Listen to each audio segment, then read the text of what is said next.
ស្ដីបងប្អូនអរគ្នាថ្ងៃនេះយើងមកមើលពីវិធីធ្វើការ៉េមចេកជាមួយនឹងត្រេនទាំងអស់គ្នាបងប្អូនដំបូងឡើយយើងមានត្រូវមានចេកយើងបកមកខ្ញុំមានប្រហែលជាកន្លះស្និតចាហ្នឹងហើយយើងបកមកហើយយើងដាក់នៅក្នុងប្រដាប់កិននេះមកប្រដាប់ក្លុករបស់យើងនេះមកហ្នឹងហើយបងប្អូនបើសិនជាយើងមានប្រដាប់ក្លុកយើងដាក់ក្លុកមកបើសិនជាយើងអត់មានទេយើងអាចយកសភាកិនឬក៏អាចបុកក៏បានធ្វើមិនឲ្យចេកនឹងបែកល្អអញ្ចឹងណាចាតមកយើងដាក់ទឹកដោះគោស្រស់គ្រឿងផ្សំងាយបងប្អូនទឹកដោះគោស្រស់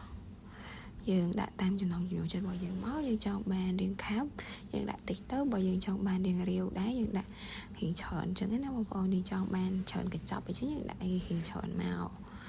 ហ្នឹងហើយអាស្រ័យលើយើងចូលចិត្តអញ្ចឹងបងប្អូនចាចេកនេះរៀងពិបាកកិនតិចតើយើងយកតាប់គោវាគោអញ្ចឹងណាបានវាឆាប់ម៉ត់ចាហ្នឹងហើយ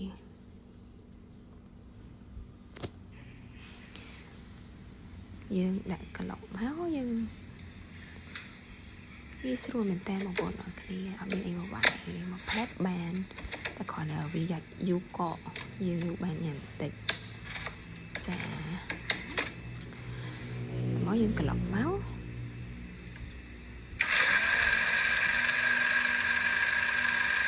ហើយ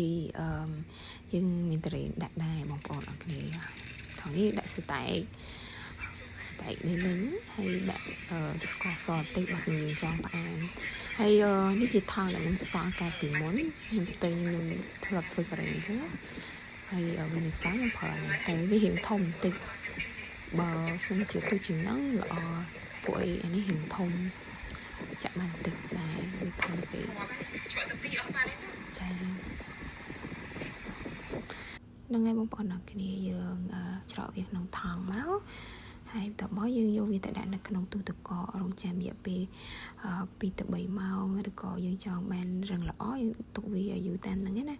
ហើយរសជាតិការស្រេចអរគុណសម្រាប់ការទស្សនា